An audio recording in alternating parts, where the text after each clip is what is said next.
Terre d'empires glorieux et de vaillants guerriers, pays de civilisation et de savoir, terre de culture et de métissage, pays de partage et d'hospitalité, terre de nos dignes pères, tu es ce qui nous définit et nous rassemble dans l'épreuve et dans la prospérité. Comme un seul homme et pour un seul destin, nous ferons de toi, Mali, une terre de paix.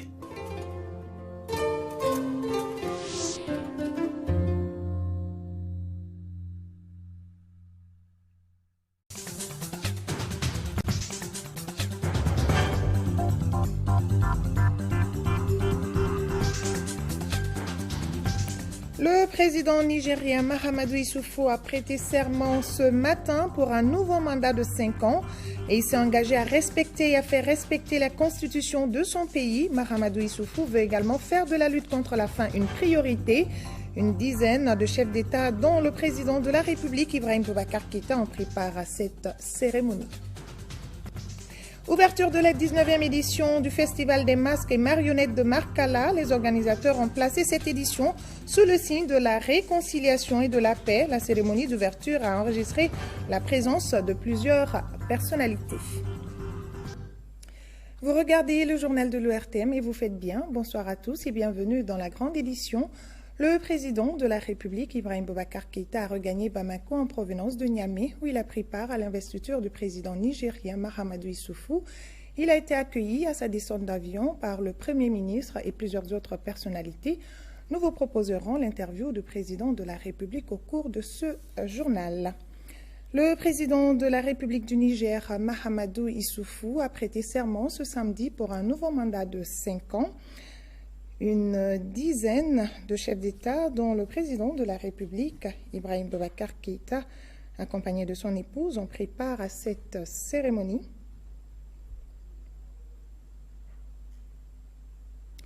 En prêtant serment, le président Issoufou s'est engagé à respecter et à faire respecter la constitution de son pays. Il s'est également engagé à lutter contre la faim à travers son projet Les 3 N, qui veulent dire les Nigériens nourrissent les Nigériens.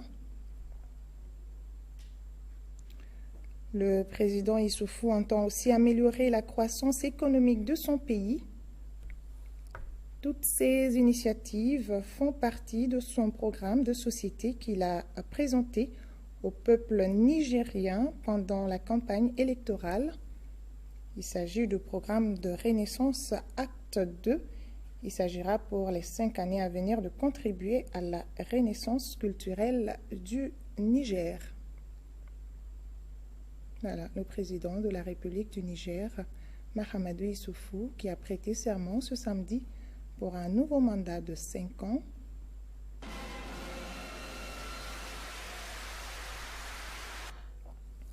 Dans son discours d'investiture, le président Mahamadou Issoufou a appelé ses pairs à une coopération régionale pour lutter contre le terrorisme. Et pour lui, tant que le Mali n'est pas stable, c'est la sous-région qui est menacée. Un avis partagé par le président de la République, Ibrahim Boubacar Keïta, qui livre ses impressions sur cette cérémonie d'investiture au micro de nos envoyés spéciaux à Niamey, Mohamed Diarra et Dembawan. C'est un bonheur pour nous tous d'être ici. Ce disant, je sais que je traduis ce que mon grand frère Alpha Condé également a comme sentiment par rapport à ce pays que nous aimons, dont nous sommes solidaires et qui a réussi une passe difficile. Et nous souhaitons, nous prions ardemment et nous allons faire en sorte également d'aider à ce que les frères du Niger se retrouvent. Car c'est le temps de l'unité nationale. C'est le temps du front commun contre le seul ennemi aujourd'hui qui devrait concerner chaque Nigérien, tout Nigérien, le terrorisme et la lutte pour le développement, un développement harmonieux au profit des populations du Niger. C'est cela seul qui doit compter. Au Niger comme ailleurs, comme au Mali. Le président Mahamadou Issoufou a eu des propos très forts que nous partageons entièrement. Chacun l'a bien compris. il a une parfaite connaissance du dossier malien. Et ce qu'il a dit correspond à la réalité. Tant que le terrorisme ne sera pas extirpé du Mali, du Nord Mali, aucun de nos voisins n'aura la paix. Il n'y a pas effectivement que l'origine malienne. Il y a Boko Haram qui vient d'où on sait également et qui est dans la zone. Mais si déjà nos efforts conjugués à nous mettre en possibilité d'affaiblir singulièrement, si on de vaincre définitivement le terrorisme et de le bouter hors du nord du Mali, les pays du Sahel respireront. Et c'est tout l'objet, tout le propos du G5 Sahel. Et je crois que s'il n'existait pas, il aurait fallu quelque part le créer. Et la force dont il a parlé, la force commune que nous avons mise en place et qui, les jours à venir, montrera ses pleins effets, n'a pas d'autre vocation. Et je crois qu'il a dit ce que nous pensons tous aujourd'hui comme chef d'État responsable des pays du Sahel. Le président de la République, Ibrahim Boubacar Keïta, au Niger, a reçu en audience hier le président de l'Assemblée populaire d'Algérie. Les deux personnalités ont fait le tour d'horizon de la coopération entre les deux pays, notamment le point de la mise en œuvre de l'accord pour la paix et la réconciliation issu du processus d'Alger. Le docteur Mohamed Larbi Ould Khalifa, à sa sortie d'audience, est au micro de nos envoyés spéciaux. On a discuté de tout ce qui concerne les deux pays. Surtout, on veut voir une nation unique et un peuple uni, et que la stabilité et le développement et la coopération entre les deux pays s'approfondit et s'élargit à tous les domaines. Et je lui ai transmis les salutations de son frère, Monsieur le Président de la République démocratique et populaire d'Algérie, à son frère, Monsieur le Président du Mali. Vous avez fait le point de la mise en œuvre de l'accord pour la paix et la réconciliation issu du processus d'Alger? Oui. Après 4 rounds, je pense que le Mali avance vers la stabilité, la sécurité, et que tout ce qui se passe maintenant, ce n'est que des accidents de route, rien d'autre. L'avenir du Mali est assuré.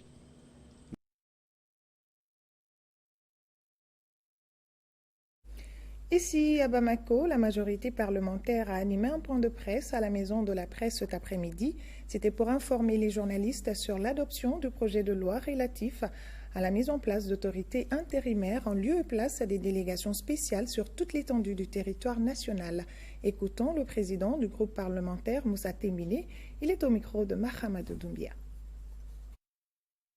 Après l'adoption de la loi par l'Assemblée nationale le jeudi 31 mars 2016, il est apparu important et opportun pour la majorité parlementaire de rétablir la vérité des faits afin d'éclairer l'opinion sur le bien fondé de cette loi historique, qui du reste sera d'application générale sur toute l'étendue du territoire national.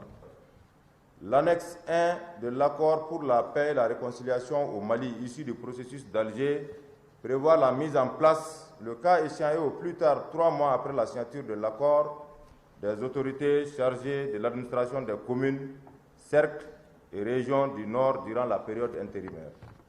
La mise en œuvre de ces engagements pris par les parties signataires de l'accord pour la paix et la réconciliation, signé à Bamako le 15 mai 2015 et le 20 juin 2015, nécessite la mise en place d'autorités intérimaires chargées des attributions dévolues au Conseil des collectivités territoriales pendant une durée n'excédant pas 18 mois. Cette loi renforce la démocratie locale à travers la participation de toutes les composantes sociales.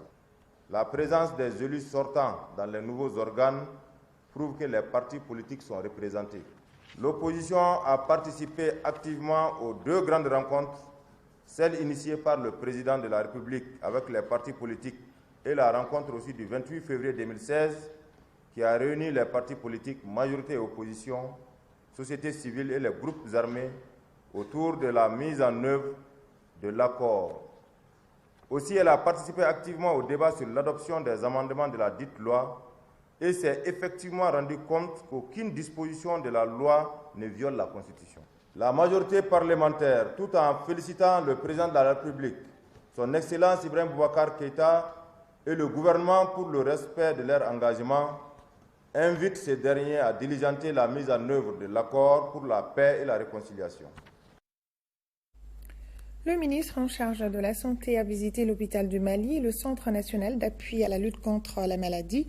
Ces deux établissements hospitaliers rencontrent des difficultés, notamment l'insuffisance d'un personnel qualifié, le manque de moyens logistiques, entre autres. Par contre, le travail abattu au service du Centre pour le développement du vaccin et le dispositif de lutte contre la maladie Ebola ont émerveillé les visiteurs du jour. Compte rendu Agali Aguissa. Le Mali a été déclaré libéré de la fièvre hémorragique d'Ebola. Cependant, la vigilance doit rester de mise. Ce qui explique la mise en place d'un impressionnant dispositif de lutte contre Ebola au Centre national d'appui à la lutte contre la maladie, CNAM. Ce site, la clinique de vaccination et les laboratoires de recherche du Centre pour le développement du vaccin ont été visités par le premier responsable du département en charge de la santé. Nous repartons vraiment très réconfortés de savoir qu'il y a une équipe de chercheurs de haut niveau. Et c'est de la recherche de haut niveau, avec des équipements, avec une organisation qui ne demande qu'à être appuyée. D'autres difficultés, en tout cas qu'on est en train aussi de faire tout pour gérer, c'est un peu la logistique, mais c'est aussi le statut du personnel, souvent qui est fonctionnaire, souvent qui est contractuel. Auparavant, la ministre avait visité l'hôpital Mali Gavardo, situé à Sebeninkoro, en commune 4 du district de Bamako. Cet hôpital offre plusieurs prestations, dont l'hémodialyse. Chaque machine a plus de 10 ans, donc il est nécessaire de renouveler le parc. Si on peut avoir de nouvelles machines, ça serait bien. Deuxième priorité, c'est également avoir, si possible, une bourse de formation pour un maintenancier. Docteur Marie-Madeleine Togo a encouragé les initiatives privées qui constituent, selon elle, un maillon important dans la mise en œuvre de la politique nationale de la santé. Après l'étape de Sikasso, les membres de la Commission de développement rural et environnement de l'Assemblée nationale se sont rendus dans la zone CMDT filiale nord-est Koutiala. Là-bas, les élus de la nation ont eu une idée sur l'utilisation de la chaux agricole pour fertiliser les sols. Le traitement des sols cultivables avec la chaux agricole est un espoir pour les paysans. Les députés ont également eu des échanges avec les acteurs du monde rural sur leurs préoccupations. Envoyés spéciaux Dauda Sidiki Diara et Gaussou Touré. Pour accroître les productions agricoles, le souci de chaque paysan est l'enrichissement des sols cultivables. Ces dernières années, bon nombre de cotonculteurs de la CMDT, filiale nord-est Koutiala, ont commencé à appliquer la chaux agricole pour fertiliser leurs terres. Ils ont l'habitude d'utiliser la chaux, surtout la campagne dernière. Et là, il y avait 3 parcelles de démonstration. Et là où ils ont vraiment épandu la chaux, je pense qu'ils ont eu de bons résultats, comme lui me l'atteste, et qu'il y a une grande différence entre ces différentes parcelles et le reste de la parcelle. En faisant comparaison entre les parcelles qui ont reçu la chaux et la parcelle paysan, donc il y avait une grande différence entre les épis.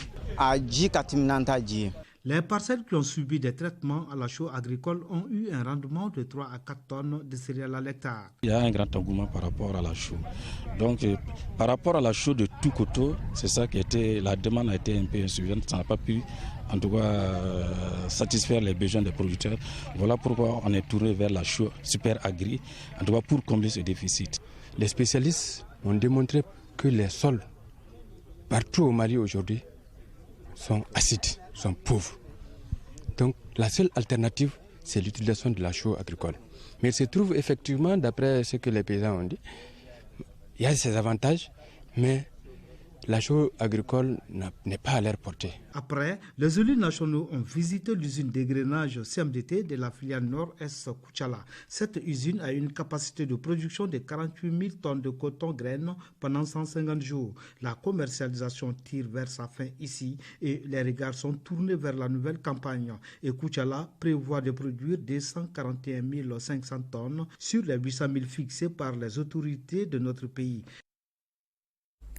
Et la commission éducation-communication de l'Assemblée nationale a achevé sa tournée dans les régions de Sikasso et Ségou. San, Markala et Ségou ont constitué les dernières étapes d'une visite jugée fructueuse et pleine d'enseignements. Envoyés spéciaux à Luceni Touré et Tchèdia Kamara.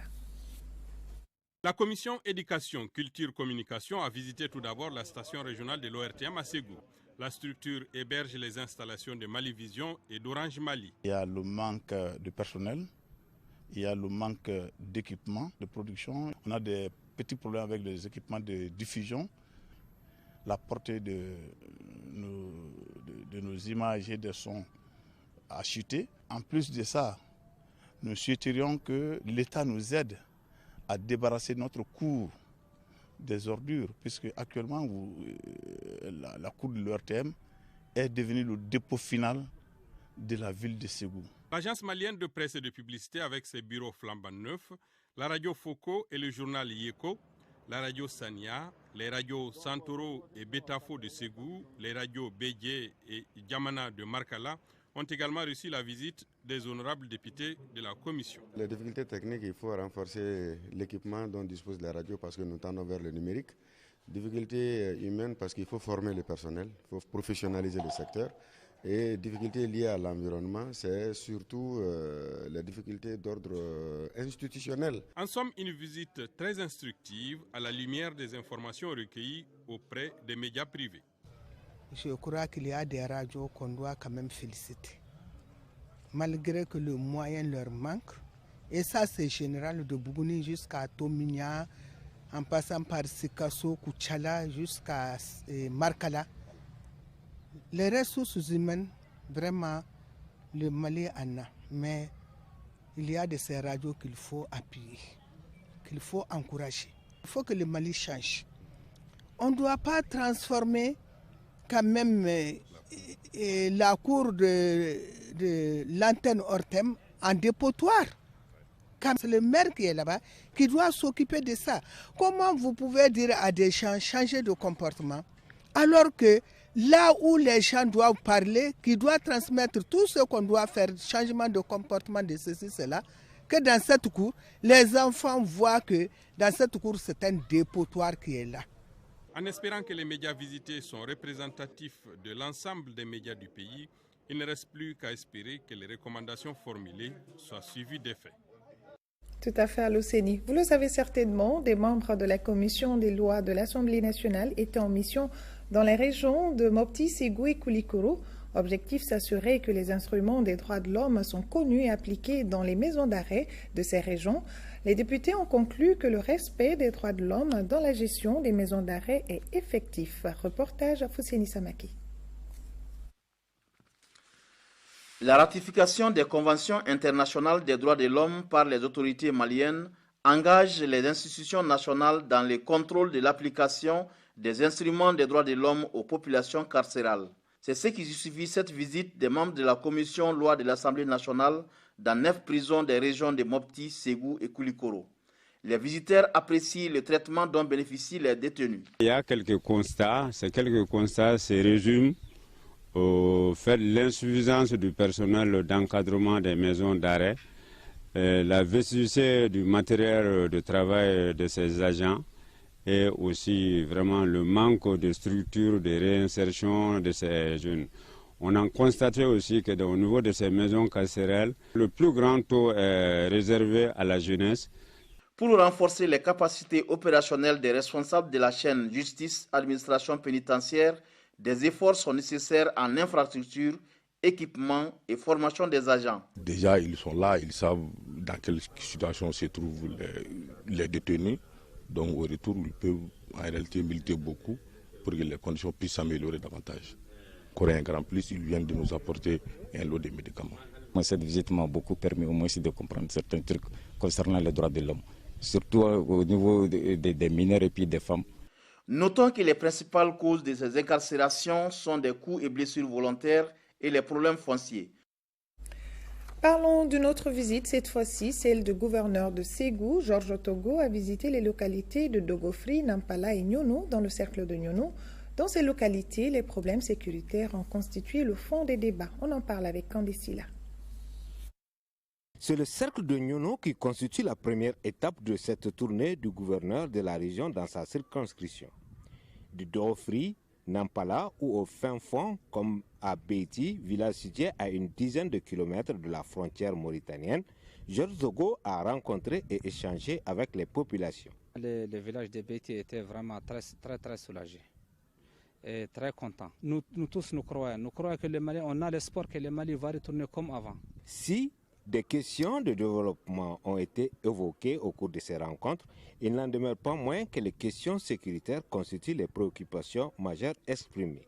Il faut que la population collabore avec les forces de l'ordre qui sont au four et au moulin. Sans renseignement fiable, l'armée ne peut rien faire. Pour le responsable de l'exécutif régional, cette visite de terrain matérialise la volonté des plus hautes autorités de prendre le problème sécuritaire à bras le corps. Nous avons pensé qu'il fallait qu'on vienne de ce côté-là pour informer, sensibiliser les populations sur leurs responsabilités, la nécessité de collaborer avec les forces de sécurité. Collaborer comment? Par l'information, les renseignements, sur les déplacements, sur tous les mouvements suspects qui se passent dans leur localité. Et nous sommes convaincus que si cela se fait de façon correcte, les forces de sécurité auront des informations à temps et dans le délai requis. Même si de Nyono à la frontière mauritanienne, le tracé s'est déroulé sans obstacle, avec la force de sécurité bien en place, il n'en demeure pas moins que les populations souhaitent une présence plus soutenue de ces forces dans la zone, une zone dont l'enjeu économique est très certain. Le gouverneur de la région de Caille, lui, était en visite à Diboli pour s'enquérir des conditions de travail des agents des services de l'État et vérifier l'état de mise en œuvre de la mesure de basculement du trafic des véhicules poids lourds sur le corridor sud à Bamako-Dakar. Le bureau de douane de cette ville frontalière avec le Sénégal va bientôt se loger dans ses nouveaux locaux. Bahaman Maïga a saisi cette occasion pour visiter le chantier dont le coût est estimé à plus de 2 milliards de francs CFA. Kansuto Kanouté était de la visite pour nous. Le gouverneur de la région a d'abord visité le poste de péage et de paysage de Diboli. Ce sont 200 à 300 véhicules qui circulent sur ce pont bascule d'une capacité de plus de 200 tonnes. Toujours en compagnie de sa délégation, Baba Haman Maïga s'est ensuite rendu dans l'entrepôt malien au Sénégal, au poste de contrôle de la douane, au commissariat de police, à la mairie, au bureau de la douane. Ce qui frappe ici à Diboli, c'est que Diboli, qui aurait dû être la vitrine du Mali, en quittant le Sénégal, n'est pas du tout une vitrine. Et l'État va travailler dans ce sens, afin qu'à partir des projets présidentiels déjà prévus, à partir de tout ce qui est là, parce qu'il faudrait le dire, tout n'est pas noir. Quand on voit du côté des bureaux des douanes, il y a quand même beaucoup de projets en cours, qui sont en cours d'exécution, pour améliorer les conditions de travail des agents. Malgré les conditions difficiles dans lesquelles travaillent les agents de la police et de la douane à Diboli, le gouverneur s'est dit très satisfait. Mon constat sur le terrain, c'est que certes, ils travaillent dans des conditions peut-être un peu difficiles. Mais ma satisfaction, c'est que j'ai trouvé des agents motivés pour leur pays. Le gouverneur a pris bonne note des difficultés évoquées par les services visités. Aussi leur a-t-il prodigué des conseils. Je le disais au début de ce journal, le président de la République, Ibrahim Boubacar Keïta, a regagné Bamako en provenance de Niamey, où il a pris part à l'investiture du président nigérien Mahamadou Issoufou. Il a été accueilli à sa descente d'avion par le Premier ministre et plusieurs autres personnalités. Écoutons le président de la République au micro de Moussa Fani.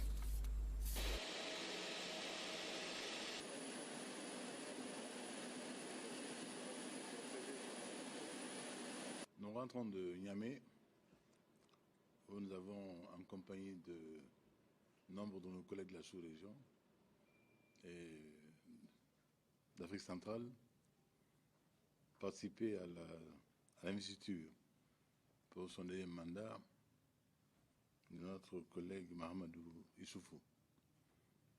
Et d'abord remercier le peuple nigérien pour son accueil, toujours à hauteur fraternelle de convenance avérée. Et cela a été une occasion pour nous de sentir encore une fois combien ces deux peuples-là s'estiment et se considèrent. Cela a été consacré encore une fois par tous les soins, tous les égards qui nous ont été réservés à nous-mêmes, à notre délégation. Au-delà de cela, une cérémonie comme celle-là était une occasion de bilan, de dire au peuple nigérien, vous m'avez renouvelé votre confiance, je vous dis ce que j'ai fait du premier mandat que vous m'avez confié. Le président Mahamadou Issoufou l'a fait brillamment et avec un point d'orgue qui a été une affirmation de solidarité vive à l'endroit du Mali. La situation au Mali, notamment la sécurité au Mali, le nord Mali, a été évoquée en des termes de solidarité très vives à notre endroit. Nous y avons été sensibles et nous tenons ici à lui en savoir gré, à lui témoigner toute notre satisfaction de la manière dont il l'a indiqué. Cela est conforme. Nous sommes partenaires dans les organisations sous-régionales, la CEDEAO, l'UEMOA, mais aussi et surtout dans le G5 Sahel. Ce G5 Sahel a souci de la sécurité dans notre espace commun. Et l'on sait également que nous avons souci aujourd'hui de faire en sorte que nos forces armées et de sécurité gagnent en capacité pour qu'elles puissent répondre à l'attente de nos peuples et nos besoins de sécurité intérieure et extérieure, la sauvegarde de notre intégrité territoriale et de nos souverainetés réciproques. Je pense donc que ce fut une journée d'un symbolisme très fort, une journée de fraternisation et d'échange avec les collègues également des autres pays africains. Au total, je dois dire que nous rentrons satisfaits. Et ce communiqué du gouvernement du Mali relatif au vote par l'Assemblée nationale de la loi portant modification du Code des collectivités, le gouvernement de la République du Mali se félicite de l'adoption par l'Assemblée nationale du Mali du projet de loi portant modification du Code des collectivités territoriales. Le gouvernement du Mali remercie les élus qui ont voté à l'unanimité cette loi par 103 voix pour, 0 contre, 0 abstention. Le gouvernement remercie également les partis politiques, les associations des pouvoirs locaux, la société civile, la CMA, la plateforme et la communauté internationale pour leur accompagnement.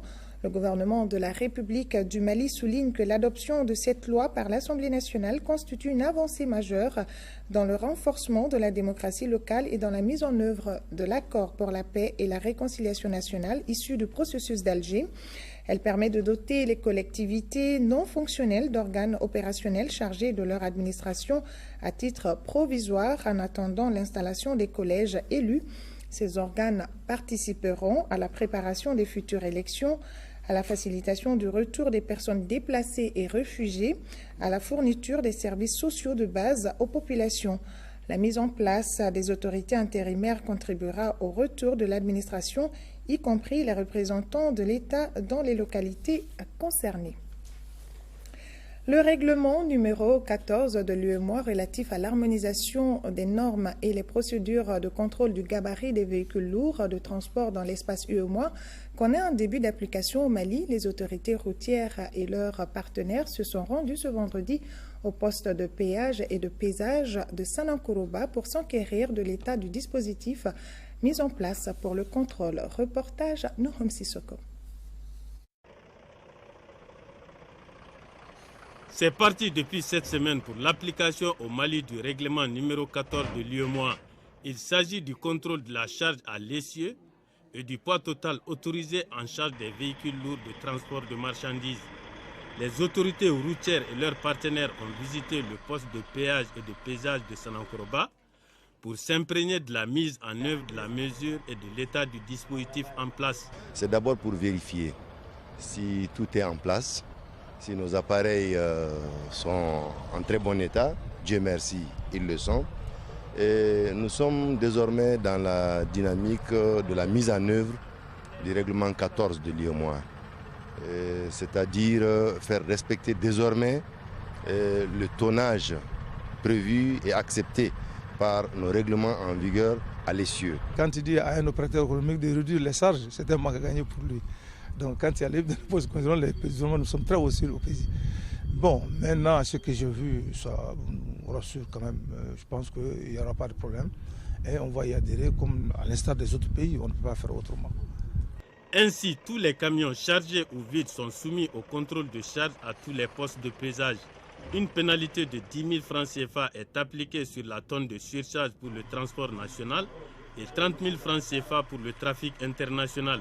Le contournement d'un pèse-essieu ou autre fraude avérée sont passibles d'une amende de 300 000 francs CFA. Comme mesure d'accompagnement, nous avons le projet de renouvellement du parc de véhicules commerciaux.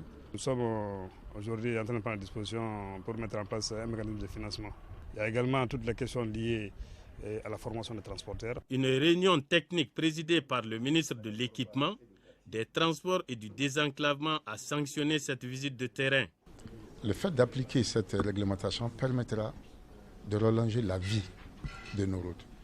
Et ça permettra aussi d'assurer que les transporteurs qui circulent là-dessus pourraient circuler à tout moment et même augmenter les fréquences de rotation de leurs véhicules. La Géroute, je crois, a un budget aujourd'hui de 45 milliards pour faire entretenir les routes. Donc ces 45 milliards, on pourra les déployer pour autre besoin que seulement d'entretenir des routes qui sont vraiment endommagées par le gros camion. Les ressources issues des pénalités sont allouées au fonds d'entretien routier. Elles sont destinées à l'entretien des routes et au renouvellement des équipements de pesage. Le Parti pour la restauration des valeurs du Mali, PRVM Fasoko, a tenu ce matin son premier congrès. C'était pour faire le bilan des activités du parti et élire un nouveau bureau. Compte rendu à Gali Aguissa. Le premier congrès du PRVM Fasoko, Parti pour la restauration des valeurs du Mali, semble être celui de l'espoir.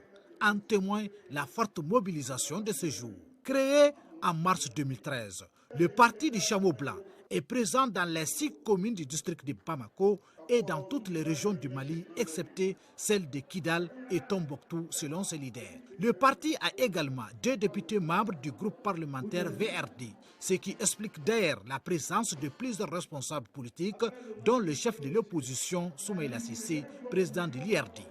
Votre parti a débuté avec des pas de géant, comme on dit un enfant qui avait déjà ses 32 ans. Puisque représenté à l'Assemblée nationale dès l'année de sa création, à un moment où notre pays traversait la crise la plus grave de son histoire, vous avez compris avec nous que pour nous en sortir, il fallait créer et consolider l'un des piliers de la démocratie qu'est l'opposition républicaine. Autre témoignage, celui du représentant des familles fondatrices de Bamako. M. Touré a révélé les ambitions citoyennes des animateurs de la jeune formation politique. Quant au président du parti réélu à sa propre succession, il a réitéré son engagement à défendre les idéaux du parti. Le chemin sera très difficile. Des obstacles, nous les rencontrerons, mais rien ne doit nous dévier ni nous distraire de la voie qu'ensemble nous avons choisie. Au Parti du Chameau Blanc, nous nourrissons l'espoir d'un Mali radieux, fort, émergent et prospère, dans lequel chaque Malienne et chaque Malien vivra à la sueur de son front, dans l'honneur et la dignité. L'adoption du statut et règlement du parti était également à l'agenda de ce congrès. Autre temps fort de cette rencontre, l'exécution des hymnes du Mali et du parti et la prestation des artistes. L'Institut national de la statistique a tenu la 10e session ordinaire de son conseil d'administration. Au cours de la rencontre, les administrateurs ont adopté le projet de budget 2016 de l'Institut. Le rapport d'activité de la structure pour l'exercice écoulé est également inscrit à l'ordre du jour de cette session. Reportage Moussa Fani. Le budget prévisionnel 2016 de l'Institut national de la statistique se chiffre à plus de 3 milliards de francs CFA. C'est un budget qui connaît une augmentation de 40,3% par rapport à celui de l'année écoulée pour le directeur général adjoint de l'Institut national de la statistique. Et cette augmentation s'explique par la construction du siège, mais aussi nous avons un nouveau programme commun avec la coopération suédoise qui fait à peu près un peu plus de 3 milliards que nous allons commencer également à exécuter. Donc ce qui fait que ces 2 montants font que vraiment le coût du budget a augmenté à peu près de 40,3%. Au dire du directeur général adjoint, la structure joue un rôle important dans le cadre de la promotion, la recherche, la formation et du développement dans le domaine de la statistique au Mali. Arnaud Kone fait ici un survol des activités prévues en 2016. Nous suivons la conjoncture économique et sociale du pays. Nous produisons les agrégats macroéconomiques comme par le passé. Un institut de ce genre a également un certain nombre d'activités majeures. Il y a notamment les programmes avec le PRCS, les programmes communs avec les autres pays de l'UEMOA, par exemple avec Afristat. Voilà un certain nombre d'activités en tout cas que nous allons pouvoir réaliser au courant de l'année 2016. L'Institut a apporté en outre son appui technique aux structures du système statistique national qui l'ont sollicité. S'agissant de l'exécution du budget au 31 décembre 2015, le rapport qui nous est soumis pour examen fait ressortir des taux d'exécution de 82,37% et de 79,96% respectivement pour les ressources et les dépenses. Face à l'évolution, l'Institut national de la statistique entend améliorer la production et la diffusion des données statistiques dans notre pays. La cellule technique d'appui aux communes a également tenu la session ordinaire de son conseil d'administration, la 12e. Au cours de cette rencontre, les administrateurs ont adopté le procès-verbal du conseil extraordinaire du 15 janvier 2015, le budget 2016 et le rapport financier de 2015. C'est ce que nous signale Mamtou Dante. Le budget 2016 de la cellule technique d'appui aux communes, la CETAC, s'élève à près de 400 millions de francs CFA.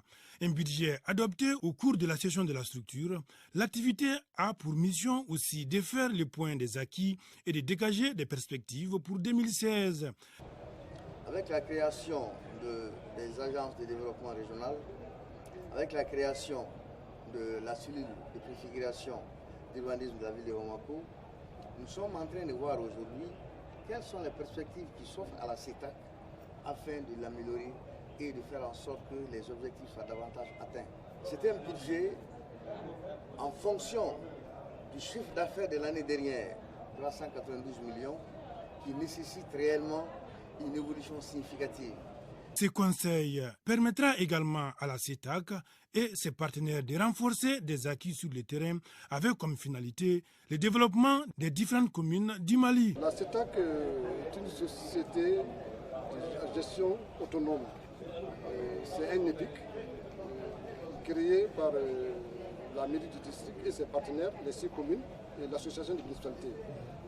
Le but de la CETAC, c'est de pouvoir appuyer les communes, surtout toutes les collectivités du pays.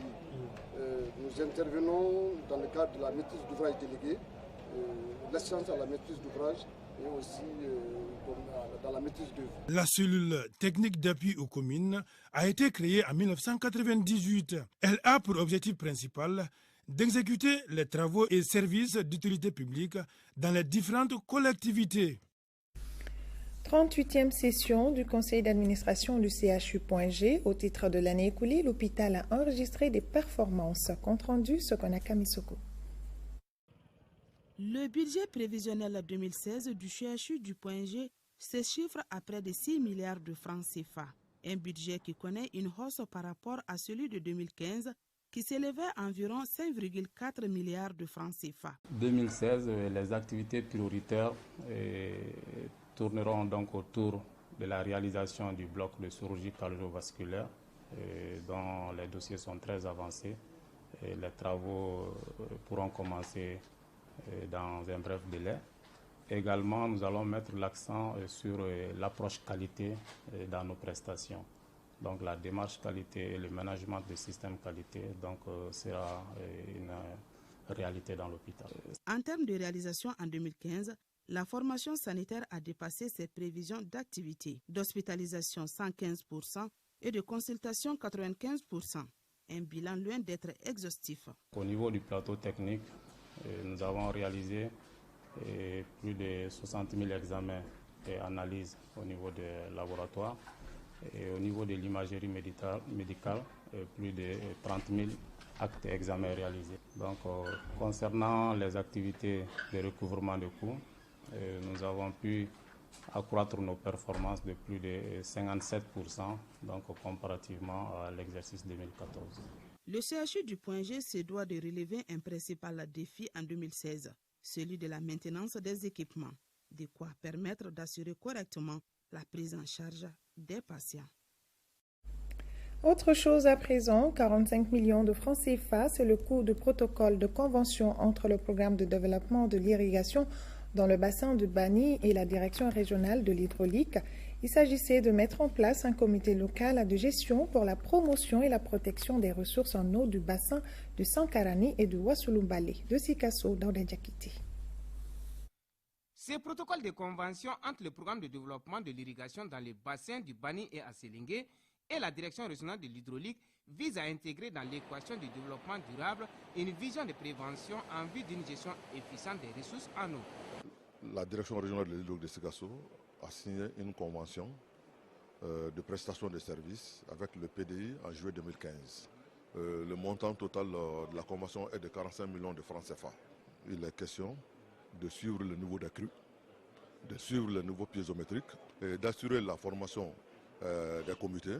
Les comités de sous-bassin de l'eau ainsi mis en place aura comme entre autres missions de prévenir, d'identifier et de résoudre les conflits liés à l'exploitation de l'eau le long de la rivière du Sankarani, mais aussi et surtout contribuer à la protection des ressources en eau en évitant la surexploitation à court, moyen et long terme. Cette convention signée a pour objectif de suivre l'évolution des crues au niveau de la rivière Sankarani et aussi de mettre en place un comité pour pouvoir gérer tous les problèmes qui peuvent intervenir au niveau des différents usagers, l'administration, production agricole, énergie, ainsi de suite. Une dynamique saluée par les autorités administratives, politiques et coutumières du Kangaré et du Wasulumbali. La composition de ce comité du bassin, elle est effectivement tripartite. C'est pour vous dire que nous allons vers une gestion consensuelle et concertée. C'est l'affaire de nous tous. La présentation sur le Sankarani qui a été suivie des débats a permis aux communautés riveraines, services techniques et partenaires d'appui de s'imprégner de l'importance de la préservation des ressources en eau qui demeurent indispensables pour la survie. En 5e région, suite à l'agression de 2 personnes par les éléphants de Gourma, une mission de sensibilisation et d'information des communautés de la commune rurale de Koraru est allée présenter les condoléances au nom des plus hautes autorités du Mali. La mission a également recommandé aux populations d'éviter de s'installer autour des mares d'abreuvement des éléphants. Mahamar Ibrahim Touré. Dans le Gourma, la population de l'éléphant effectue un parcours migratoire autour des points d'eau, ce qui l'amène à franchir la frontière de Burkina Faso. L'installation des campements sur leur passage entraîne des conflits, des agressions sur le bétail et entraîne souvent des morts d'hommes, tels les accidents survenus dans la commune rurale de Koraru dans le cercle de Douanza les 16 et 23 mars derniers.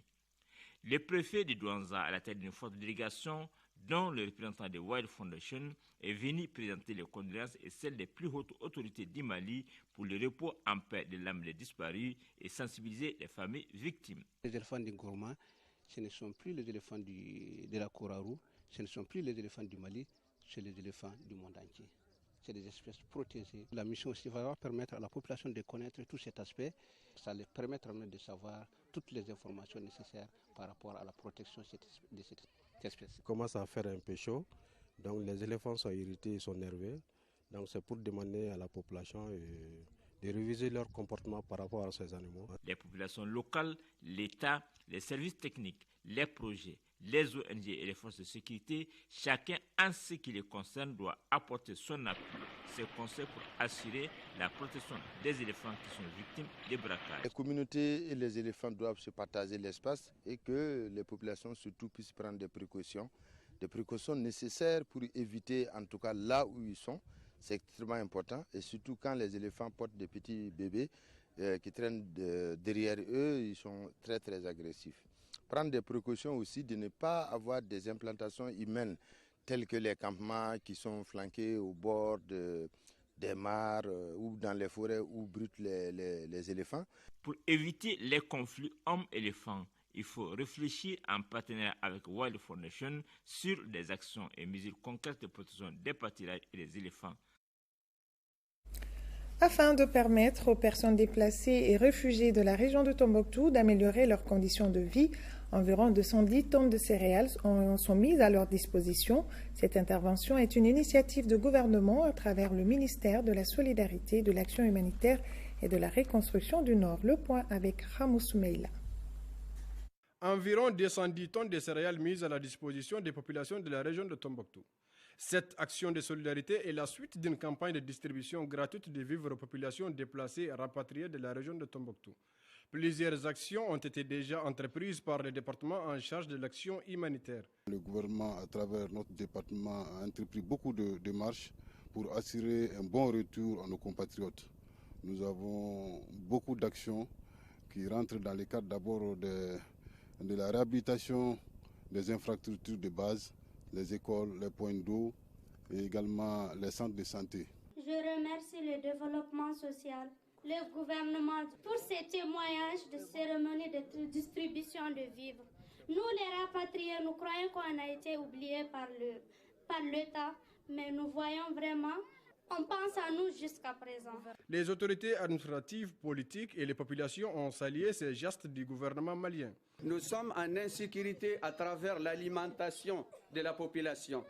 On ne sommes jamais souhaité du mal à quiconque.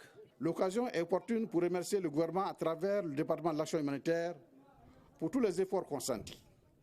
Qu'il me soit permis de remercier les partenaires humanitaires pour leur accompagnement sans relâche pour le bien-être de nos populations. En tout, 185 tonnes de riz et 25 tonnes de mil sont réparties entre les cercles de Gundam, Niefenke, Diré, Rarous et Tombouctou.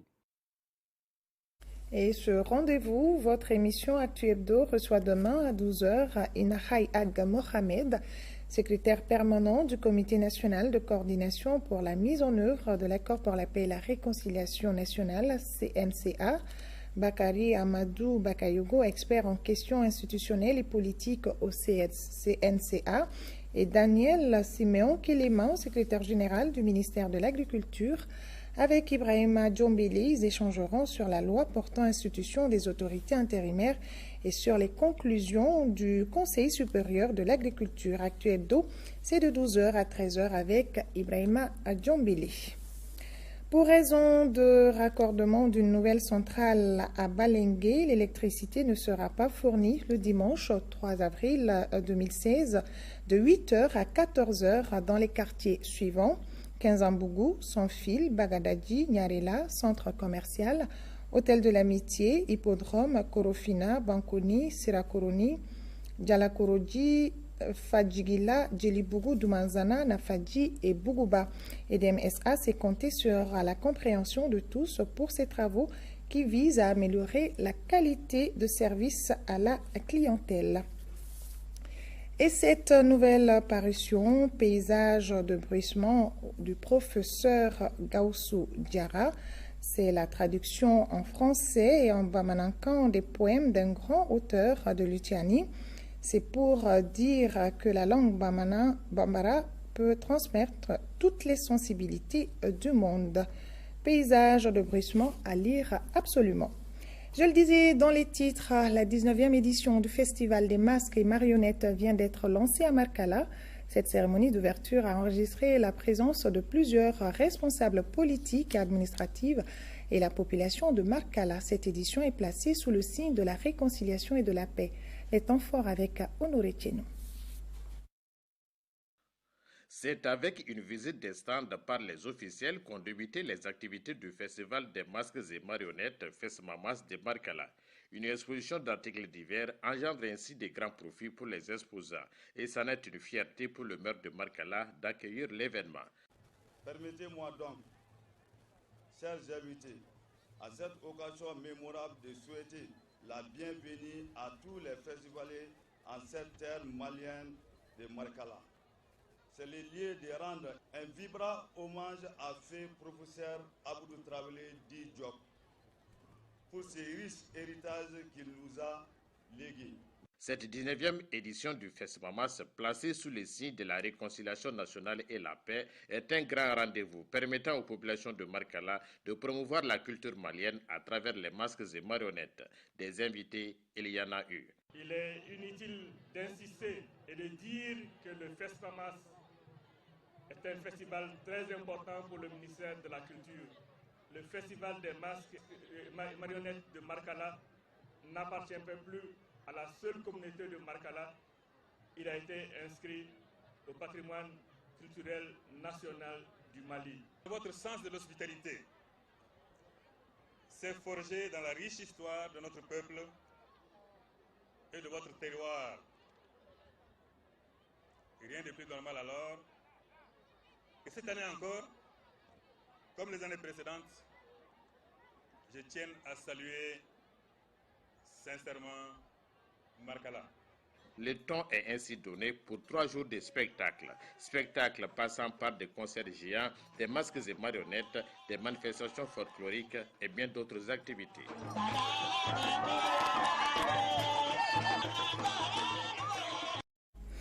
Et c'est sur ce festival que se referme ce journal. Merci à vous de l'avoir suivi. Demain 13h, retrouvez Rachel Tissougi.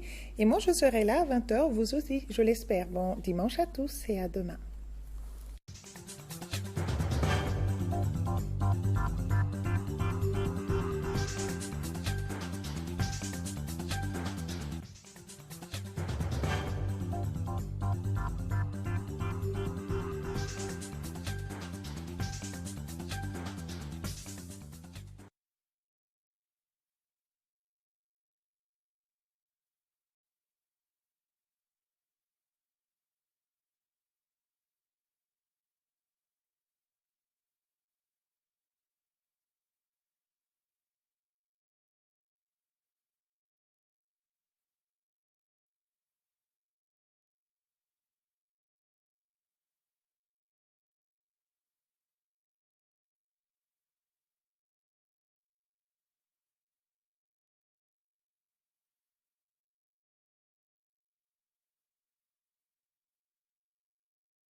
Terre d'empires glorieux et de vaillants guerriers, pays de civilisation et de savoir, Terre de culture et de métissage, pays de partage et d'hospitalité, terre de nos dignes pères, tu es ce qui nous définit et nous rassemble dans l'épreuve et dans la prospérité.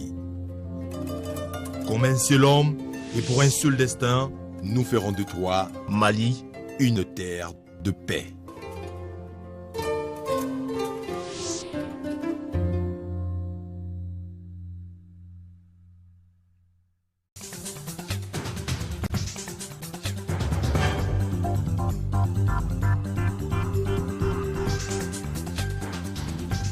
Le président nigérien Mahamadou Issoufou a prêté serment ce matin pour un nouveau mandat de 5 ans et il s'est engagé à respecter et à faire respecter la constitution de son pays. Mahamadou Issoufou veut également faire de la lutte contre la faim une priorité.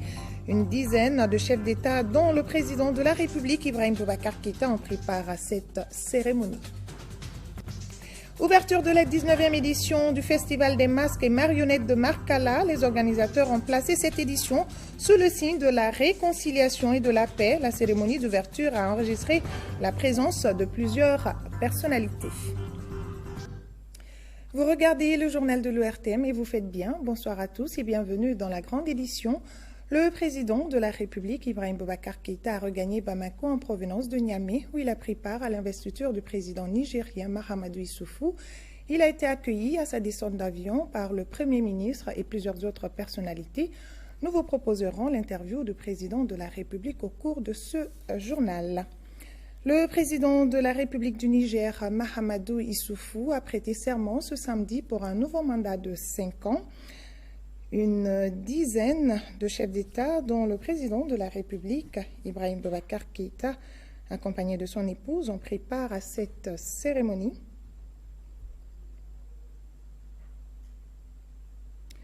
En prêtant serment, le président Issoufou s'est engagé à respecter et à faire respecter la constitution de son pays. Il s'est également engagé à lutter contre la faim à travers son projet Les 3 N, qui veulent dire les Nigériens nourrissent les Nigériens. Le président Issoufou entend aussi améliorer la croissance économique de son pays. Toutes ces initiatives font partie de son programme de société qu'il a présenté au peuple nigérien pendant la campagne électorale. Il s'agit du programme de Renaissance Acte 2. Il s'agira pour les 5 années à venir de contribuer à la renaissance culturelle du Niger. Voilà, le président de la République du Niger, Mahamadou Issoufou, qui a prêté serment ce samedi pour un nouveau mandat de 5 ans.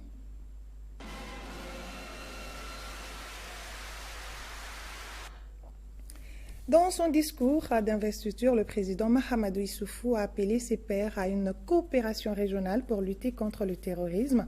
Et pour lui, tant que le Mali n'est pas stable, c'est la sous-région qui est menacée. Un avis partagé par le président de la République, Ibrahim Boubacar Keïta, qui livre ses impressions sur cette cérémonie d'investiture au micro de nos envoyés spéciaux à Niamey, Mohamed Diarra et Dembawan. C'est un bonheur pour nous tous d'être ici. Ce disant, je sais que je traduis ce que mon grand frère Alpha Condé également a comme sentiment par rapport à ce pays que nous aimons, dont nous sommes solidaires et qui a réussi une passe difficile. Et nous souhaitons, nous prions ardemment et nous allons faire en sorte également d'aider à ce que les frères du Niger se retrouvent. Car c'est le temps de l'unité nationale.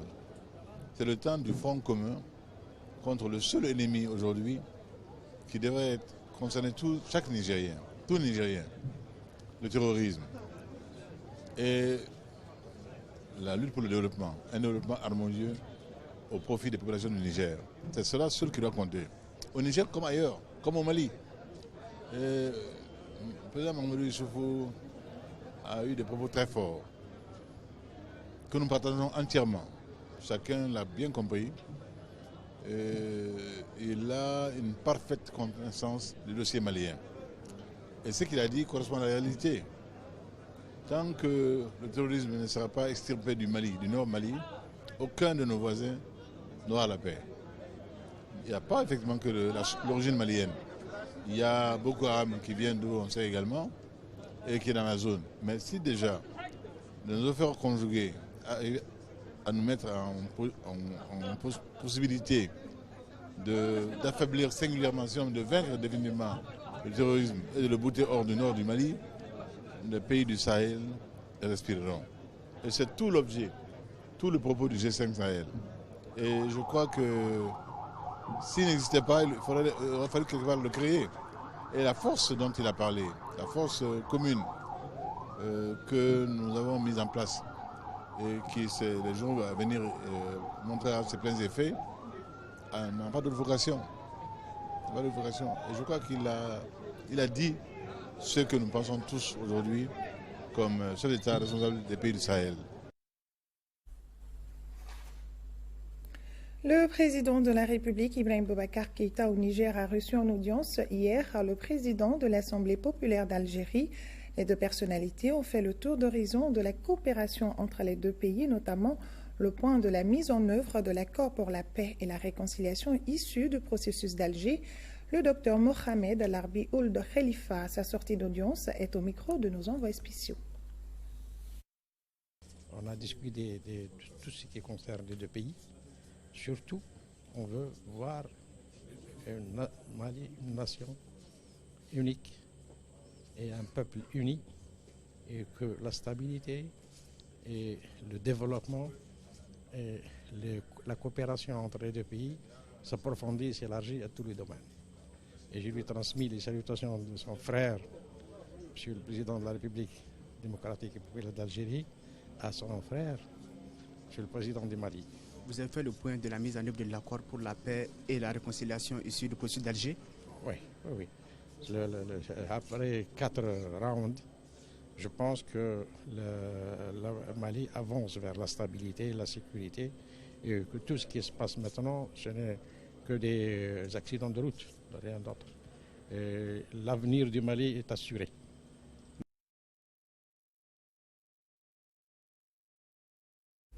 Ici, à Bamako, la majorité parlementaire a animé un point de presse à la Maison de la Presse cet après-midi. C'était pour informer les journalistes sur l'adoption du projet de loi relatif à la mise en place d'autorités intérimaires en lieu et place des délégations spéciales sur toute l'étendue du territoire national. Écoutons le président du groupe parlementaire, Moussa Temile. Il est au micro de Mahamadou Doumbia.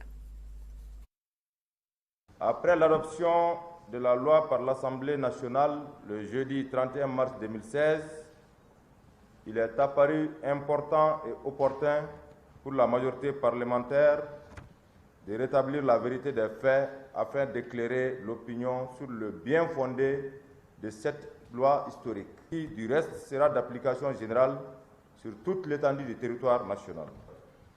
L'annexe 1 de l'accord pour la paix et la réconciliation au Mali issu du processus d'Alger prévoit la mise en place, le cas échéant et au plus tard 3 mois après la signature de l'accord, des autorités chargées de l'administration des communes, cercles et régions du Nord durant la période intérimaire.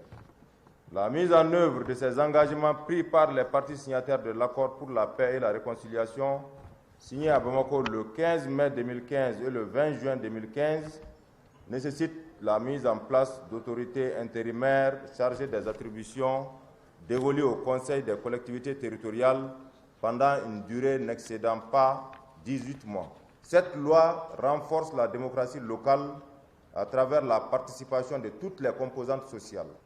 La présence des élus sortants dans les nouveaux organes prouve que les partis politiques sont représentés.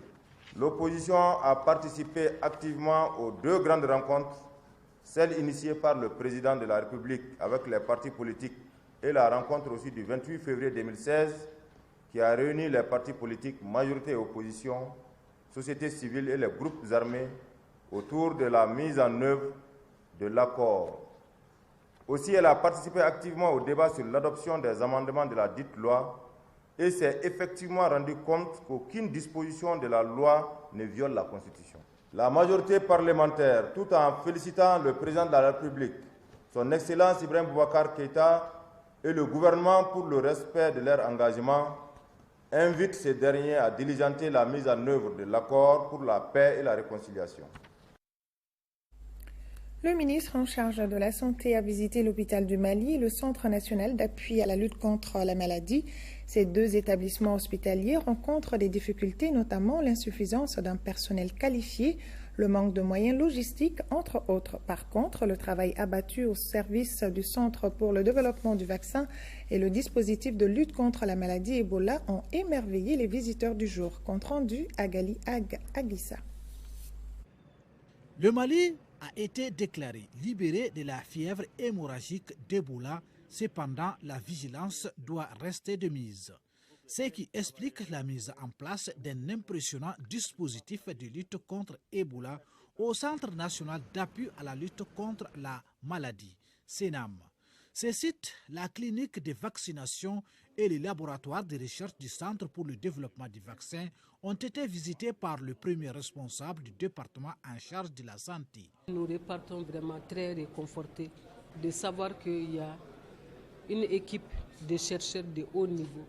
Et c'est de la recherche de haut niveau, avec des équipements, avec une organisation qui ne demande qu'à être appuyée.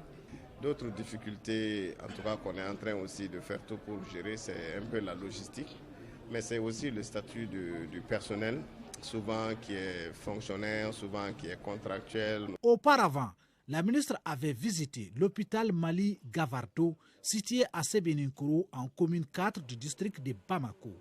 Cet hôpital offre plusieurs prestations, dont l'hémodialyse. Chaque machine a plus de 10 ans, donc il est nécessaire de renouveler le parc. Si on peut avoir de nouvelles machines, ça serait bien. Deuxième priorité, c'est également avoir, si possible, une bourse de formation pour un maintenancier. Docteur Marie-Madeleine Togo a encouragé les initiatives privées qui constituent, selon elle, un maillon important dans la mise en œuvre de la politique nationale de la santé. Après l'étape de Sikasso, les membres de la Commission de développement rural et environnement de l'Assemblée nationale se sont rendus dans la zone CMDT filiale nord-est Koutiala. Là-bas, les élus de la nation ont eu une idée sur l'utilisation de la chaux agricole pour fertiliser les sols. Le traitement des sols cultivables avec la chaux agricole est un espoir pour les paysans. Les députés ont également eu des échanges avec les acteurs du monde rural sur leurs préoccupations. Envoyés spéciaux Dauda Sidiki Diara et Gaussou Touré. Pour accroître les productions agricoles, le souci de chaque paysan est l'enrichissement des sols cultivables. Ces dernières années, bon nombre de cotonculteurs de la CMDT, filiale nord-est Koutiala, ont commencé à appliquer la chaux agricole pour fertiliser leurs terres. Ils ont l'habitude d'utiliser la chaux, surtout la campagne dernière. Et là, il y avait 3 parcelles de démonstration. Et là où ils ont vraiment épandu la chaux, je pense qu'ils ont eu de bons résultats, comme lui me l'atteste, et qu'il y a une grande différence entre ces différentes parcelles et le reste de la parcelle. Nous faisons comparaison entre les parcelles qui ont reçu la chaux et la parcelle paysan. Donc il y avait une grande différence entre les épis. Les parcelles qui ont subi des traitements à la chaux agricole ont eu un rendement de 3 à 4 tonnes de céréales à l'hectare. Il y a un grand engouement par rapport à la chaux. Donc par rapport à la chaux de tout coteau, c'est ça qui était, la demande a été un peu insuffisante. Ça n'a pas pu en tout cas satisfaire les besoins des producteurs. Voilà pourquoi on est tourné vers la chaux super agri, en tout cas pour combler ce déficit. Les spécialistes ont démontré que les sols partout au Mali aujourd'hui sont acides, sont pauvres. Donc la seule alternative, c'est l'utilisation de la chaux agricole. Mais il se trouve effectivement, d'après ce que les paysans ont dit, il y a ses avantages, mais la chaux agricole n'est pas à leur portée. Après, les élus nationaux ont visité l'usine d'égrenage CMDT de la filiale nord-est Koutiala. Cette usine a une capacité de production de 48 000 tonnes de coton graines pendant 150 jours. La Puisque représenté à l'Assemblée nationale dès l'année de sa création, à un moment où notre pays traversait la crise la plus grave de son histoire, vous avez compris avec nous que pour nous en sortir, il fallait créer et consolider l'un des piliers de la démocratie qu'est l'opposition républicaine.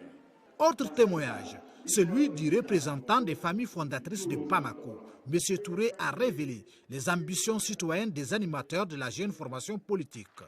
Quant au président du parti réélu à sa propre succession, il a réitéré son engagement à défendre les idéaux du parti.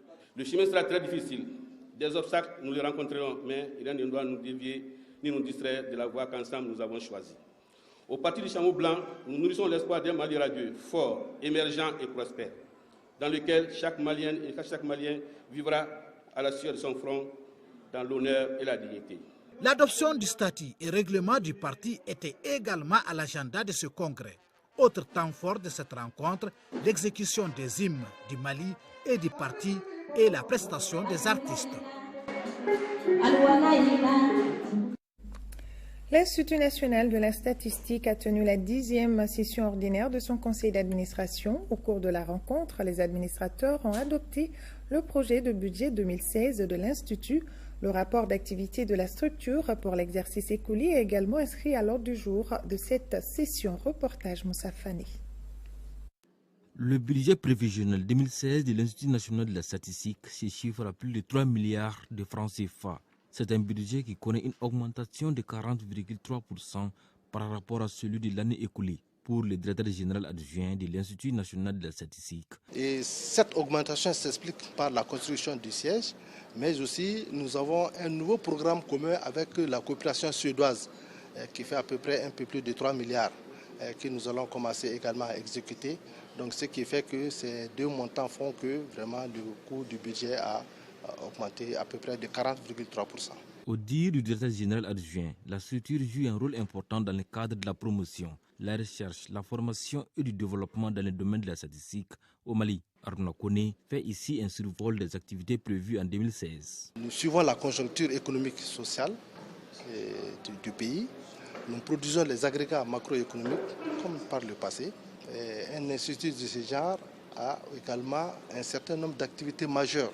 Il y a notamment les programmes avec le PRCS, les programmes communs avec les autres pays de l'UEMOA, par exemple avec Afristat. Voilà un certain nombre d'activités en tout cas que nous allons pouvoir réaliser au courant de l'année 2016. L'Institut a apporté en outre son appui technique aux structures du système statistique national qui l'ont sollicité. S'agissant de l'exécution du budget au 31 décembre 2015, le rapport qui nous est soumis pour examen fait ressortir des taux d'exécution de 82,37% et de 79,96% respectivement pour les ressources et les dépenses. Face à l'évolution, l'Institut national de la statistique entend améliorer la production et la diffusion des données statistiques dans notre pays. La cellule technique d'appui aux communes a également tenu la session ordinaire de son conseil d'administration, la 12e. Au cours de cette rencontre, les administrateurs ont adopté le procès-verbal du conseil extraordinaire du 15 janvier 2015, le budget 2016 et le rapport financier de 2015. C'est ce que nous signale Mamtou Danti. Le budget 2016 de la cellule technique d'appui aux communes, la CETAC, s'élève à près de 400 millions de francs CFA. Un budget adopté au cours de la session de la structure. L'activité a pour mission aussi de faire le point des acquis et de dégager des perspectives pour 2016. Avec la création des agences de développement régional, avec la création de la cellule de préfiguration d'urbanisme de la ville de Bamako, nous sommes en train de voir aujourd'hui quelles sont les perspectives qui s'offrent à la CETAC afin de l'améliorer et de faire en sorte que les objectifs soient davantage atteints. C'est un budget en fonction du chiffre d'affaires de l'année dernière, 392 millions, qui nécessite réellement une évolution significative. Ce conseil permettra également à la CETAC et ses partenaires de renforcer des acquis sur le terrain avec comme finalité le développement des différentes communes du Mali. La CETAC est une société de gestion autonome. C'est un EPIC créé par la mairie du district et ses partenaires, les 6 communes et l'association de municipalités. Le but de la CETAC, c'est de pouvoir appuyer les communes, surtout toutes les collectivités du pays.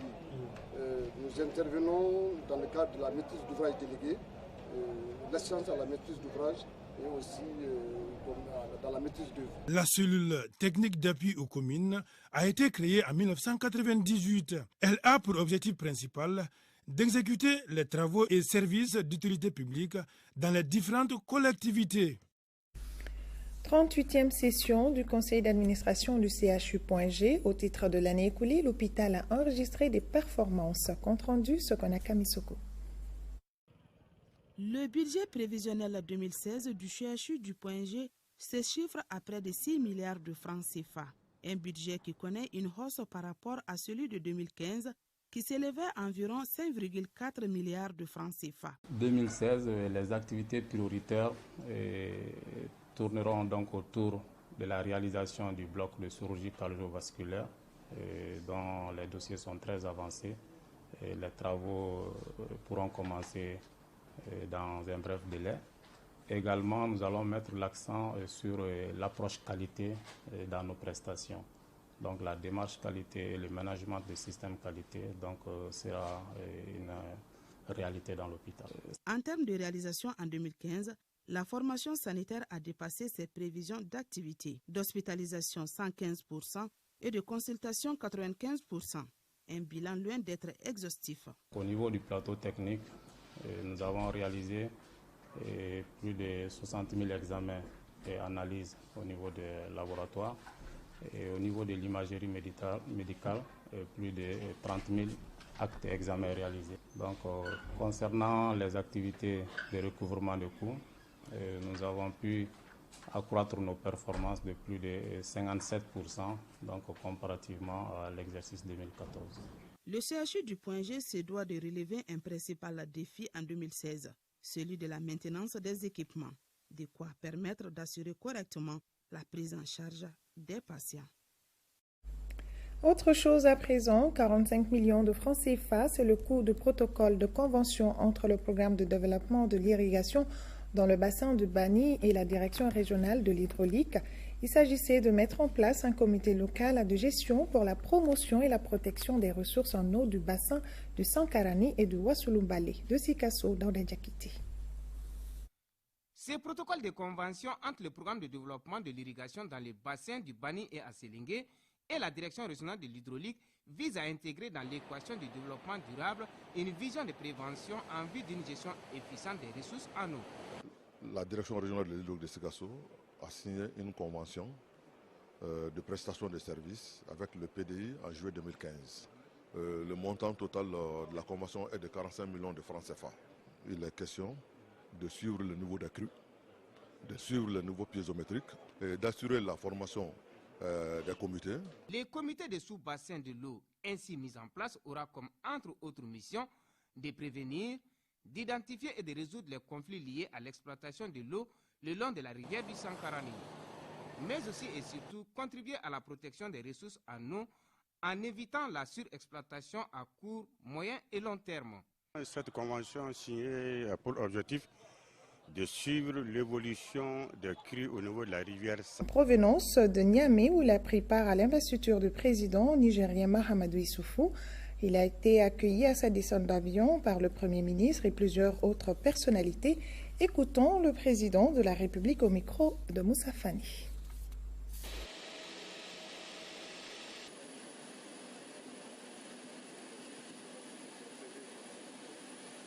Nous rentrons de Niamey, où nous avons, en compagnie de nombre de nos collègues de la sous-région et d'Afrique centrale, participé à l'investiture pour son deuxième mandat de notre collègue Mahamadou Issoufou. Et d'abord remercier le peuple nigérien pour son accueil, toujours à hauteur fraternelle de convenance avérée. Et cela a été une occasion pour nous de sentir encore une fois combien ces deux peuples-là s'estiment et se considèrent. Cela a été consacré encore une fois par tous les soins, tous les égards qui nous ont été réservés à nous-mêmes, à notre délégation. Au-delà de cela, une cérémonie comme celle-là était une occasion de bilan, de dire au peuple nigérien, vous m'avez renouvelé votre confiance, je vous dis ce que j'ai fait du premier mandat que vous m'avez confié. Le président Mahamadou Issoufou l'a fait brillamment et avec un point d'orgue qui a été une affirmation de solidarité vive à l'endroit du Mali. La situation au Mali, notamment la sécurité au Mali, le nord Mali, a été évoquée en des termes de solidarité très vives à notre endroit. Nous y avons été sensibles et nous tenons ici à lui en savoir gré, à lui témoigner toute notre satisfaction de la manière dont il l'a indiqué. Cela est conforme. Nous sommes partenaires dans les organisations sous-régionales, la CEDEAO, l'UEMOA, mais aussi et surtout dans le G5 Sahel. Ce G5 Sahel a souci de la sécurité dans notre espace commun. Et l'on sait également que nous avons souci aujourd'hui de faire en sorte que nos forces armées et de sécurité gagnent en capacité pour qu'elles puissent répondre à l'attente de nos peuples et nos besoins de sécurité intérieure et extérieure, la sauvegarde de notre intégrité territoriale et de nos souverainetés réciproques. Je pense donc que ce fut une journée d'un symbolisme très fort, une journée de fraternisation et d'échange avec les collègues également des autres pays africains. Au total, je dois dire que nous rentrons satisfaits. Et ce communiqué du gouvernement du Mali relatif au vote par l'Assemblée nationale de la loi portant modification du Code des collectivités, le gouvernement de la République du Mali se félicite de l'adoption par l'Assemblée nationale du Mali du projet de loi portant modification du Code des collectivités territoriales. Le gouvernement du Mali remercie les élus qui ont voté à l'unanimité cette loi par 103 voix pour, 0 contre, 0 abstention. Le gouvernement remercie également les partis politiques, les associations des pouvoirs locaux, la société civile, la CMA, la plateforme et la communauté internationale pour leur accompagnement. Le gouvernement de la République du Mali souligne que l'adoption de cette loi par l'Assemblée nationale constitue une avancée majeure dans le renforcement de la démocratie locale et dans la mise en œuvre de l'accord pour la paix et la réconciliation nationale issu du processus d'Alger. Elle permet de doter les collectivités non fonctionnelles d'organes opérationnels chargés de leur administration à titre provisoire en attendant l'installation des collèges élus. Ces organes participeront à la préparation des futures élections, à la facilitation du retour des personnes déplacées et réfugiées, à la fourniture des services sociaux de base aux populations. La mise en place des autorités intérimaires contribuera au retour de l'administration, y compris les représentants de l'État dans les localités concernées. Le règlement numéro 14 de l'UEMOA relatif à l'harmonisation des normes et les procédures de contrôle du gabarit des véhicules lourds de transport dans l'espace UEMOA connaît un début d'application au Mali. Les autorités routières et leurs partenaires se sont rendus ce vendredi au poste de péage et de pesage de Sanankourouba pour s'enquérir de l'état du dispositif mis en place pour le contrôle. Reportage Nohom Sissoko. C'est parti depuis cette semaine pour l'application au Mali du règlement numéro 14 de l'UEMOA. Il s'agit du contrôle de la charge à l'essieu et du poids total autorisé en charge des véhicules lourds de transport de marchandises. Les autorités routières et leurs partenaires ont visité le poste de péage et de pesage de Sanankourouba pour s'imprégner de la mise en œuvre de la mesure et de l'état du dispositif en place. C'est d'abord pour vérifier si tout est en place, si nos appareils sont en très bon état. Dieu merci, ils le sont. Et nous sommes désormais dans la dynamique de la mise en œuvre du règlement 14 de l'UEMOA. C'est-à-dire faire respecter désormais le tonnage prévu et accepté par nos règlements en vigueur à l'essieu. Quand il dit à un opérateur économique de réduire les charges, c'est un manque à gagner pour lui. Donc quand il y a les positions, les positionnements, nous sommes très hostiles au pays. Bon, maintenant, ce que j'ai vu, ça me rassure quand même. Je pense qu'il n'y aura pas de problème. Et on va y adhérer comme à l'instar des autres pays, on ne peut pas faire autrement. Ainsi, tous les camions chargés ou vides sont soumis au contrôle de charge à tous les postes de pesage. Une pénalité de 10 000 francs CFA est appliquée sur la tonne de surcharge pour le transport national et 30 000 francs CFA pour le trafic international. Le contournement d'un pèse-essieu ou autre fraude avérée sont passibles d'une amende de 300 000 francs CFA. Comme mesure d'accompagnement, nous avons le projet de renouvellement du parc de véhicules commerciaux. Nous sommes aujourd'hui en train de prendre la disposition pour mettre en place un mécanisme de financement. Il y a également toutes les questions liées à la formation des transporteurs. Une réunion technique présidée par le ministre de l'Équipement, des Transports et du Désenclavement a sanctionné cette visite de terrain. Le fait d'appliquer cette réglementation permettra de rallonger la vie de nos routes.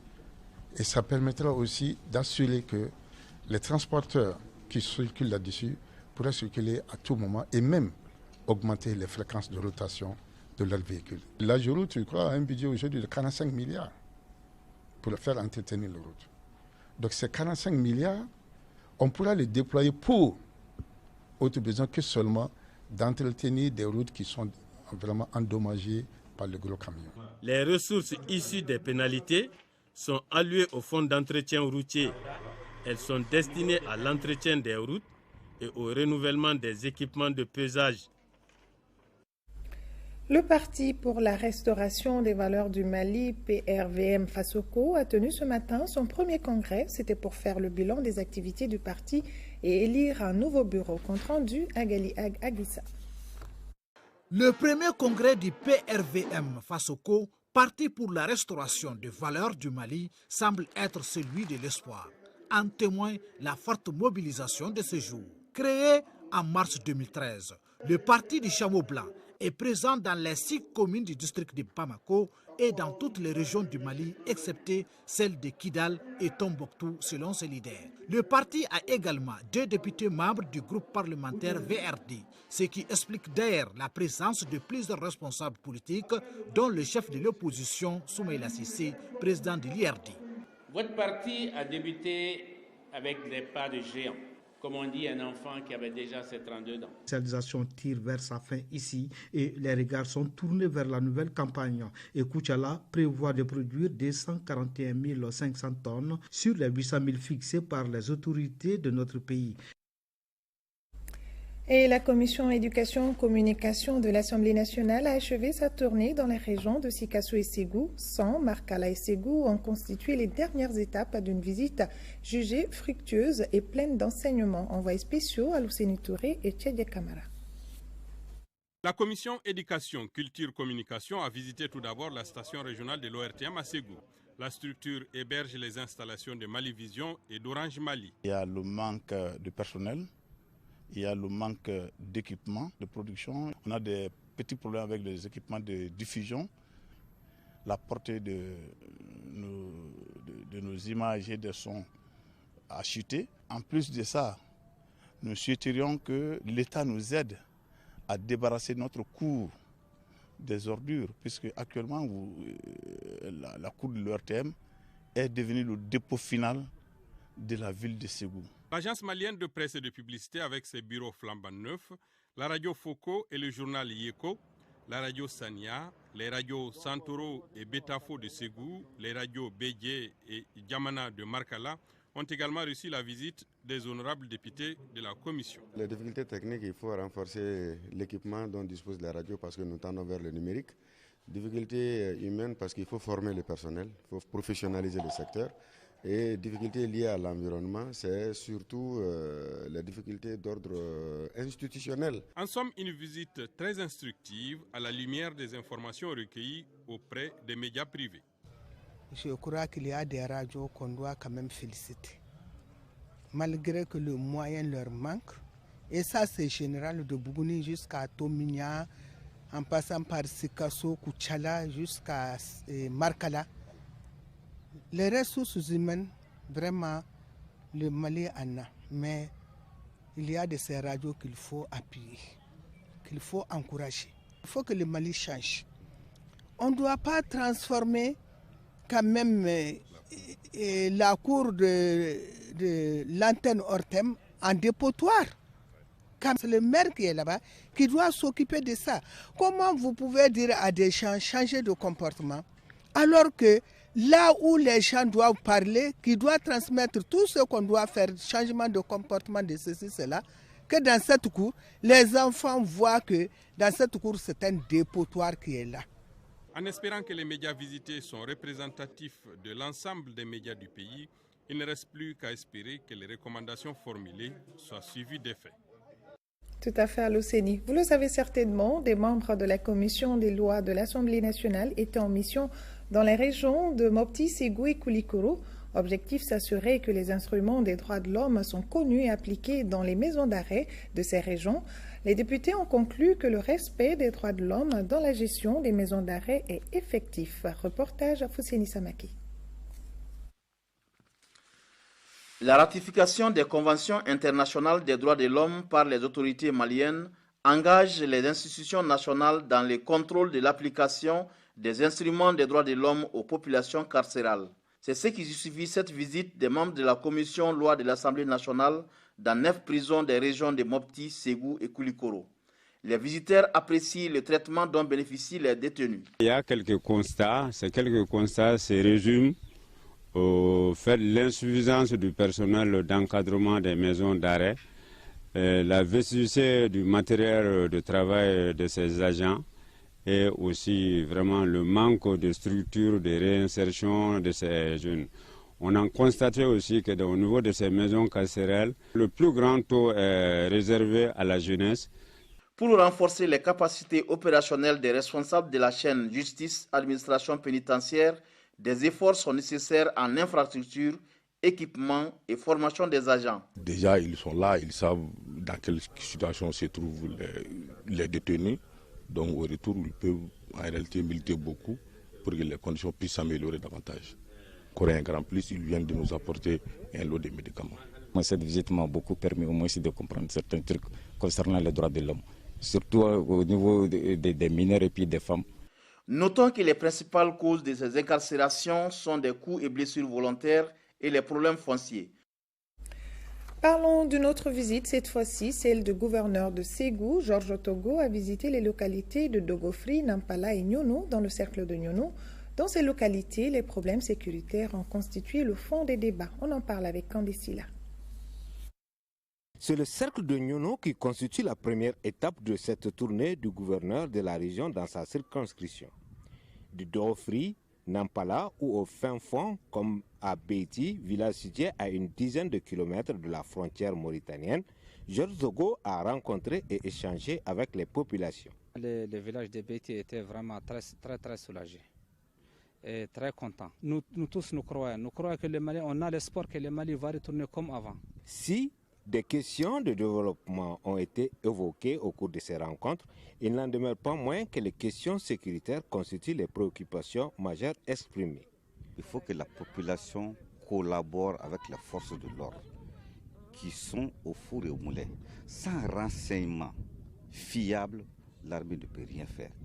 Pour le responsable de l'exécutif régional, cette visite de terrain matérialise la volonté des plus hautes autorités de prendre le problème sécuritaire à bras le corps. Nous avons pensé qu'il fallait qu'on vienne de ce côté-là pour informer, sensibiliser les populations sur leurs responsabilités, la nécessité de collaborer avec les forces de sécurité. Collaborer comment? Par l'information, les renseignements, sur les déplacements, sur tous les mouvements suspects qui se passent dans leur localité.